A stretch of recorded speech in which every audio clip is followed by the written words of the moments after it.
Assalamualaikum warahmatullahi wabarakatuh. Waalaikumsalam.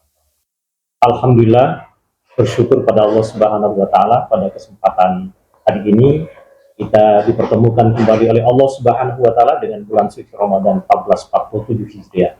Pemirsa, selamat berjumpa kembali dengan kami di podcast Kurma 1447 Hijriah. Mudah-mudahan pada hari ini kita bisa dikuatkan oleh Allah Subhanahu wa taala untuk menjalani hari demi hari dari bulan suci Ramadan ini. Pemirsa, kaum muslimin dan muslimah serta keluarga besar SMP Negeri 1 Talango, seperti biasa kita akan membahas terus berbincang tentang sirah dan sejarah-sejarah tokoh-tokoh ulama.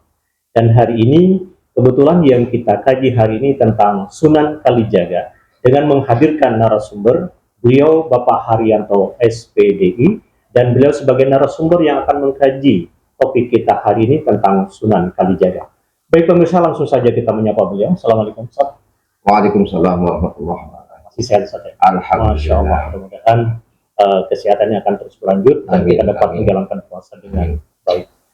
Baik pemirsa, langsung saja kita mengikuti kajian beliau ini dan kita akan menyimak seperti apa nanti sejak dan sirah Sunan Kalijaga dan apa yang kita teladani dari beliau ini. Silakan Ustaz, kami persilakan. Terima kasih.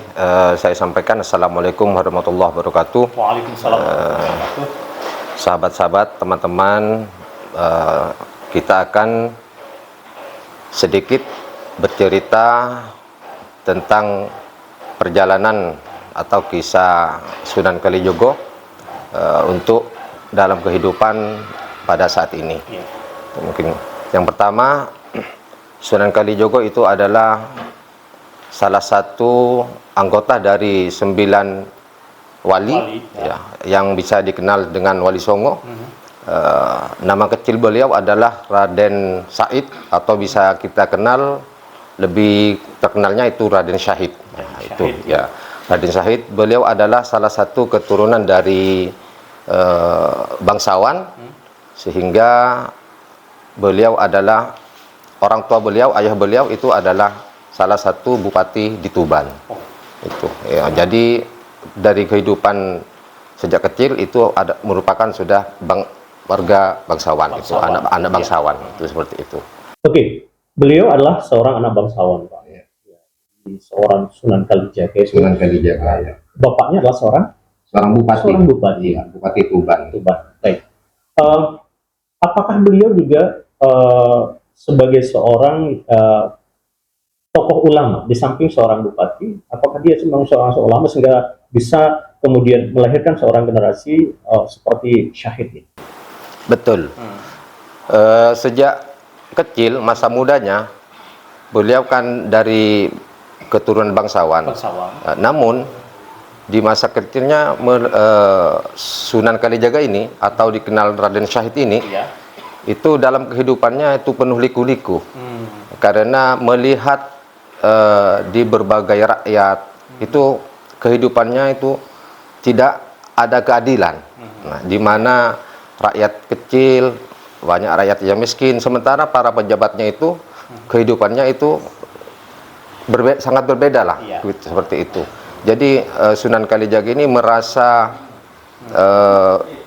karena ketidakadilan rakyat sama pejabat, sehingga Sunan Kalijaga ini mengambil jalan yang menurut syariat keliru. Jadi tindakan yang dilakukan oleh Raden Syahid ini atau Sunan Kalijaga ini merampas harta-harta para pejabat untuk dibagikan kepada fakir miskin atau rakyat yang ada di Tuban itu. Ini yang menarik. Iya. Kalau Sunan Kalijaga atau Syahid ini, berarti memang beliau itu mencermati ya, atau kemudian melihat bagaimana situasi kondisi pada waktu itu, rakyat kemudian pejabat ya. Dan kalau tadi disinggung tentang bagaimana dia merampas harta pejabat-pejabat yang tidak benar itu. Nah, apakah beliau memang tergolong orang yang memang satu sensitif, yang kedua memang orang tegas ya untuk membela kebenaran? Apakah ini tidak ada tantangan? Sebenarnya ada tantangan, pasti itu ada tantangan, karena yang dilakukan oleh Sunan Kalijaga ini secara syariat sudah keliru. Ya. Walaupun niatnya baik, niatnya baik untuk membantu masyarakat kecil atau rakyat yang miskin, karena tidak ada keadilan di sana, tetapi yang dikerjakan itu secara syariat itu merupakan keliru, salah. Namun karena memang sifatnya Sunan Kalijaga ini memang kalau ya mempunyai karakter yang sangat tinggi, rasa kepedulian sosialnya, kemudian keadilannya, kemudian banyak hal-hal yang positif yang perlu kita contoh dari Sunan Kalijaga. Ketika beliau melihat bagaimana penderitaan rakyat, gitu ya, penderitaannya tertindas, ya. Kalau kita istilahkan orang kaya waktu itu jadi kaya, miskin memang tak terbantukan, tak terpenuhi. Nah, seorang syahid ini, Sunan Kalijaga ini kan sensitif, melihat bagaimana penderitaan rakyat yang sebegitu menderitanya, ya, sehingga dia harus bagaimana caranya mengambil harta, mengambil harta, kemudian dikasih kepada masyarakat, kepada rakyat yang menderita. Nah, apakah Sunan Kalijaga ini yang begitu karakternya tegas, yang dengan memunculkan sebuah keadilan, apakah tidak ada teguran dari seorang ayah yang pada waktu itu menjadi seorang bupati? Sebenarnya kalau dari ayah yang dikala itu menjadi seorang bupati, mungkin akan lebih pro terhadap teman-temannya atau sama-sesama pejabatnya. Iya.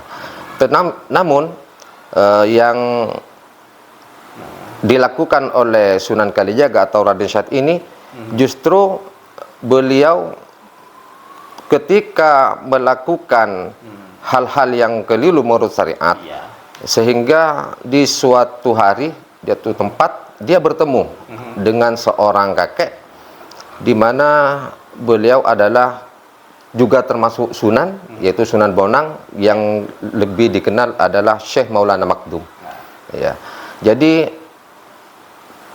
kelakuan, tingkah laku yang dilakukan oleh Sunan Kalijaga ini, oleh Raden Syahid ini, karena salah menurut syariat, jadi ada teguran dari kakek ini, dari Sunan Bonang ini, sehingga merasa tersentuh oleh Raden Syahid, sehingga beliau belajar terhadap Sunan Bonang ini, belajar. Disitulah Raden Syahid ini terus menimba ilmu terhadap Sunan Bonang, sehingga merasa lebih matang dalam kehidupan beragamanya, sehingga kedepannya lebih mantap lagi untuk bagaimana kita meneladani seorang Sunan Kalijaga ini. Kalau sensitivitas kepada penderitaan rakyat, kepedulian sudah iya, kemudian menegakkan keadilan iya. Setelah interaksinya dengan Sunan Bonang, dia mendapatkan pembelajaran yang luar biasa, pendidikan agama dan seterusnya. Nah, sekarang yang kita tahu dari sejarah, beliau ini, Sunan Kalijaga ini betul juga dalam berdakwah.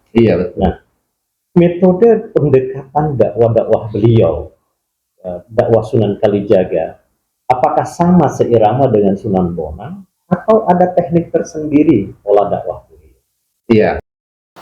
Dalam berdakwah untuk menyampaikan ajaran-ajaran Islam, setelah mendapatkan ilmu dari gurunya, yaitu Sunan Bonang, Sunan Kalijaga ini mempunyai karakter tersendiri, dengan cara tersendiri, yaitu dengan cara penyebaran agama Islam khususnya pada umumnya di Indonesia, pada khususnya di Pulau Jawa, itu dengan cara-cara seni, di mana akan melihat kondisi pada saat itu masyarakat atau rakyat itu lebih senang terhadap seni, ada wayang, kemudian ada gamelan dan lain-lain. Itu ada seni-seni di sana. Akhirnya Sunan Kalijaga ini masuk dan mengadakan pertunjukan wayang tersebut, sehingga di dalamnya yang kebiasaan orang-orang tersebut menyalahi aturan, tidak sesuai dengan syariat Islam,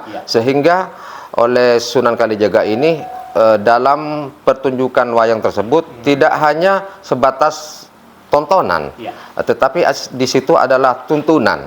Tuntunan di mana sedikit di dalamnya itu ada sifat kejujuran, kemudian bagaimana untuk mengenal tauhid, Ya. kemudian juga bagaimana bertoleransi, akhlak. Di sana secara tidak langsung diajarkan oleh Sunan Kalijaga, sehingga masyarakat yang hadir, rakyat yang hadir itu tanpa merasa dibebani atau secara tidak langsung belajar secara apa ya namanya, secara kepada Sunan Kalijaga itu dalam tahap pemberian apa namanya oleh Sunan Kalijaga. Oke.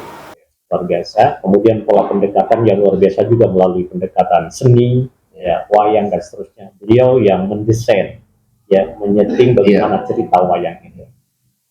Yang buat kita penasaran, dari Raden Syahid kemudian berubah menjadi Sunan Kalijaga, itu istilah dari mana? Ya, sebenarnya nama Sunan Kalijaga ini bisa diambil dari ketika beliau berguru terhadap Sunan Bonang, beliau diberi tugas. Artinya sebenarnya untuk menguji Sunan Syahid ini, Raden Syahid ini, ya, Sunan Bonang ini akan menguji apakah akan diterima jadi santrinya. Itu diuji. Dia diberi tugas untuk menjaga tongkat beliau selama bertahun-tahun lah. Jadi di Sunan Kalijaga kali ini adalah perairan atau pantai, kemudian jaga itu menjaga. Jadi itu menjaga tongkat di tepi pantai lah, seperti itu. Sehingga diberi gelar Sunan Kalijaga, seperti itu. Memang terkadang guru seperti itu, apalagi setingkat wali ya, Sunan Bonang gitu ya. Jadi untuk kemudian mengorbitkan apa namanya, memunculkan seorang generasi yang kuat, seorang dai, seorang juru dakwah memang harus teruji gitu ya. Dan salah satu ujian dari Sunan Bonang seperti itu ya, menjaga sebuah kali gitu ya. Nah, itu sebenarnya ada apa dari bentuk ujian dari Sunan Bonang. Baik Ustaz, dari sekian perjalanan sirah beliau sampai berdakwah melalui pendekatan seni dan seterusnya, maka sekarang kita lanjut kepada dari sekian ini apa yang perlu kita teladani sebenarnya dari perjalanan beliau, ya, dari bagaimana sensitivitas beliau, bagaimana metode dakwah beliau, metode pendekatan beliau di dalam melakukan dakwah dan syiar Islam. Apa yang kita pelajari sebagai generasi dan siswa-siswa kita? Ya. Sebenarnya dari kisah Sunan Kalijaga yang perlu kita hari ini terapkan atau kita pelajari yaitu masalah toleransi, kemudian budaya, kemudian juga bagaimana kita berusaha untuk menjadi seorang yang sukses, itu adalah butuh proses. Tidak jadi dalam kehidupan Sunan Kalijaga ini bagaimana untuk mengajak suatu masyarakat itu tidak perlu dalam kekerasan. Kita harus pendekatan membuat apa namanya rasa toleransi lah, sehingga kalau kita menginginkan sesuatu itu tidak harus dengan keras. Pendekatannya dengan apa namanya sesama rakyat kecil, biasa pendekatan sehingga hasilnya lebih bermanfaat atau lebih efektif, seperti itu. Juga akan mengadakan semacam kreatif bagaimana ya, sehingga apa namanya yang bisa kita laksanakan hari ini yaitu melalui pendekatan sehingga lebih tersentuh terhadap orang yang kita ajak, seperti itu. Baik, terima kasih Ustaz dan pemirsa serta keluarga besar SMP Negeri Salam serta siswa-siswi di mana saja berada, bahwa pola pendekatan dakwah Sunan Kalijaga dengan silaturahim dan toleransi itu, serta kemudian pendekatan seni budaya, ini luar biasa. Di mana anak-anak kita saat ini sedang gemar dalam pendekatan apa namanya budaya dengan musik-musik tradisional. Dan salah satu yang kita ingat, terutama para generasi muda, bahwa Sunan Kalijaga ini juga bermain musik. dia juga bermain wayang, tetapi tidak pernah lupa dengan waktu sholatnya. Iya. Kemudian agar seni itu bernuansa dakwah, tidak hanya seni yang kemudian kita kebablasan jauh dari Allah, kemudian budaya-budaya berkembang dan seterusnya. Yang kita lihat dari contoh Sunan Kalijaga ini, beliau memanfaatkan seni budaya ini untuk kemudian berdakwah, bukan dia yang dimanfaatkan oleh seni. Itu saja. Iya. Maka untuk adik-adik, anak-anakku semua, para pelajar, mari kita mencontoh bahwa kita akan mulai berkembang dengan perkembangan musik, perkembangan budaya. Lihatlah bagaimana seorang Sunan Kalijaga, dia tetap komitmen dan konsisten terhadap Islam, dia tidak terpedaya oleh budaya, dia tidak terpedaya oleh musik, tetapi dia yang ngatur, kita yang ngatur sebenarnya. Pada saat waktu sholat tiba, kita berhenti untuk melakukan kegiatan-kegiatan lain. Terima kasih Ustaz, terima kasih atas materi hari ini. Dan pemirsa, demikian podcast kita hari ini. Saya Muhammad Ilham sebagai Komandan Acara atau host hari ini, serta seluruh tim podcast Kurma 1447 Hijriah menyampaikan terima kasih semuanya dan menyampaikan selamat menjalankan ibadah puasa. Dan sekali lagi kepada Pak Haryanto kami mengucapkan terima kasih. Terima kasih Ustaz. Baik, demikian yang kami perbincangkan hari ini. Kami pamit. Assalamualaikum warahmatullahi wabarakatuh. Waalaikumsalam warahmatullahi